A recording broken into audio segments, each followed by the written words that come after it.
Hello everyone, welcome back to the course on Computer Fundamentals and Problem Solving using C. This is Saroja Pathapati working as a STEM professor in the Department of Computer Science and Engineering, SRKR Engineering College.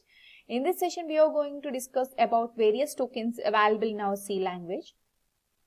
So the objectives of today's session is to learn about C tokens in detail. The C tokens are majorly categorized into 6 types. They are keywords, identifiers, constants, strings, special symbols, and operators. So what is meant by a token? Before going into a token, we have already discussed in our previous classes about a compiler, right? So what is meant by a compiler? Generally, a compiler is used for conversion of high-level language code into a machine understandable code, right?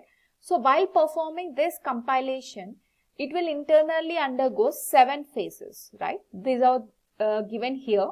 They are lexical analysis, syntax analysis, semantic analysis, intermediate code generation, machine independent code optimization, code generator, and machine dependent code optimization, right? So these all are not important to us. The only thing we look at lexical analysis. When we try to compile a program, right, the first phase is a lexical analysis. Here it will divide the entire program into a smaller units. That particular smaller unit is known as a token, right? So let us discuss about keywords.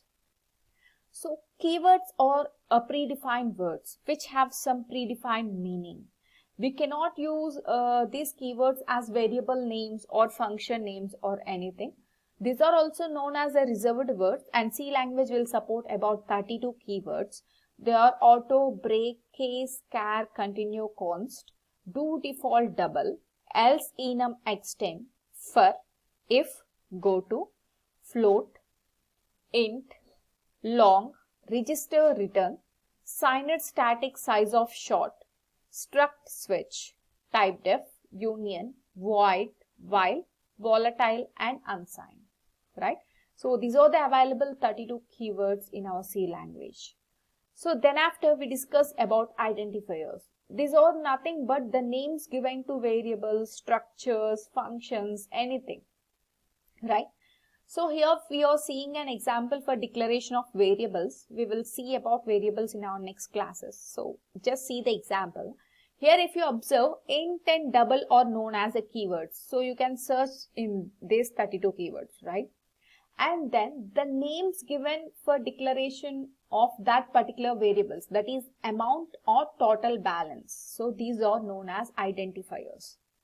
When we want to create some identifiers or write some identifiers, right, we need to follow some kind of rules. They are given here.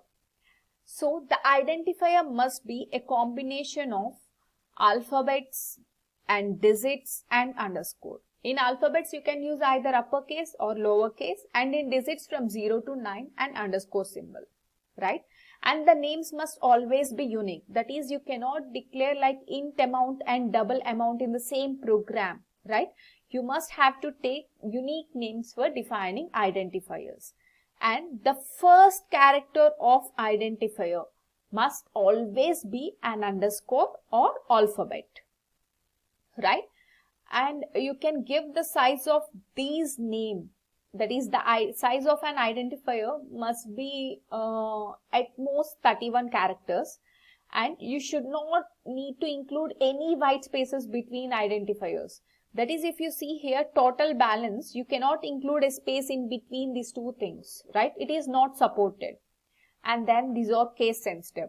That is, as you are using here a smaller case, right?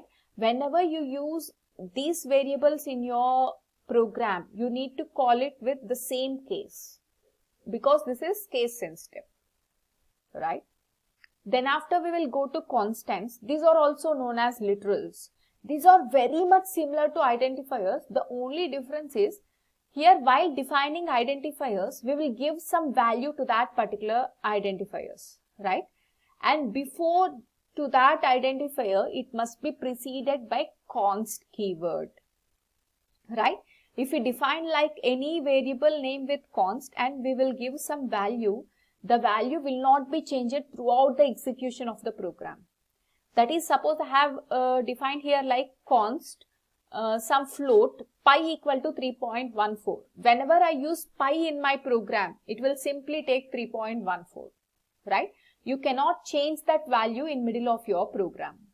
So these constants are majorly divided into two types. They are numeric and character constants. And this numeric is again divided into two types. They are integer and real constants. And these character constants are again divided into two types. They are string character constants and single character constants, right? So let us look at these integer constants. See, these integer constants we can simply say like these are whole numbers, right? When we want to write whole numbers, we make use of these integer constants, and this must contain either a positive sign or negative sign, right? And it must not contain any fractional part. And these are again divided into three types, right? They are decimal integer constants, octal integer constants, and hexadecimal integer constants. Decimal integer constants are just like our normal writing of numbers that may be preceded by plus or minus. If we haven't represented any sign, it will take as a positive number, right? So here if you observe, 341 will be treated as a positive, and if you include a negative sign, it will taken as a negative number. And this must be a combination from 0 to 9 digits, right? Then coming to an octal integer constants, so we can use a numbers from 0 to 7, and it must always preceded with 0, right? Octal integer constants will always preceded with 0. And there comes hexadecimal. Here instead of 0, we will precede each and everything with 0x, right? And there comes real constants. That is whenever we want to include a fractional part in our numbers, right? That is a floating point numbers. They are known as a real constants. So if you discuss about a real constants, right? We generally use floating point numbers for representing them. We can represent them either in two forms. One is in fractional form and other is in exponential form, right? That is, we can represent floating points in fractional form or exponent form. Fractional form you can see here, just like point values, right? If I have 10 rupees 50 paisa, 10 rupees 45 paisa, if I have that fractional part, they are known as a real constants. And if I want to represent in exponential form, it is also available in our C language. And when we represent that particular numbers, they are known as an mantissa exponential form. So here we will just simply include E symbol as exponential form. It may include capital E or small e.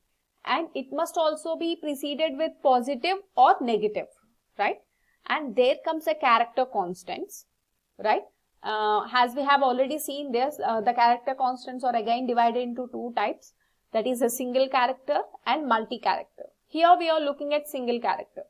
Whenever we want to define a single character, it must be included within a single quotes, right? If you take any numeric value and include a single quotes, they are treated as characters only, right? And here are some escape sequences. Fine. Why we use these escape sequences is when we want to say a program to do some specific task, right? Then we make use of these escape sequences, and this must always be preceded with a slash, that is a backward slash, right? So when we use a slash A, some alert or bell sound can listen using this slash A.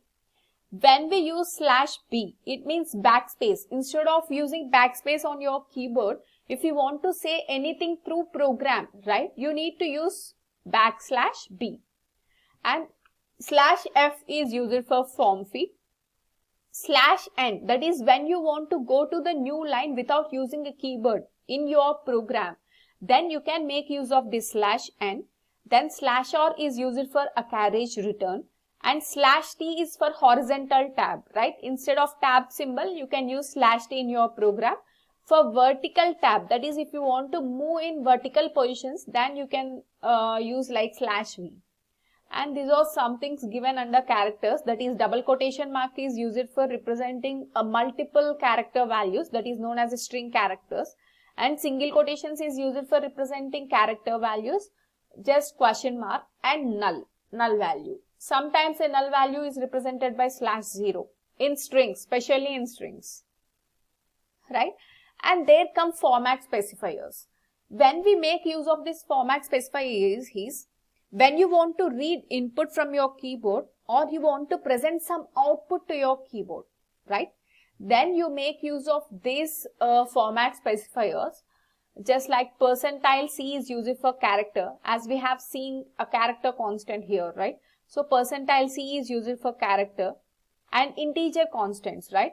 Don't take this sign. We will discuss about this in detail in our next classes. Just to, if you want to represent any integer constants, you will make use of percentile D, and for character percentile C, and for floating point numbers it is percentile F. Remaining things we will discuss in the next classes, right? So if you have any doubts, just go through this one to make you more clear. Fine. And there comes a string constant. If you want to represent your name, right, instead of using a single alphabet, you want to represent your name, then it is known as a string. It is a combination of characters, right? Whenever you want to represent that particular thing, you must enclose that thing with double quotes, right? So this is about our today's session, right? And if you have any doubts, you can discuss or you can comment. Thank you so much for the session, and we'll meet in the next one.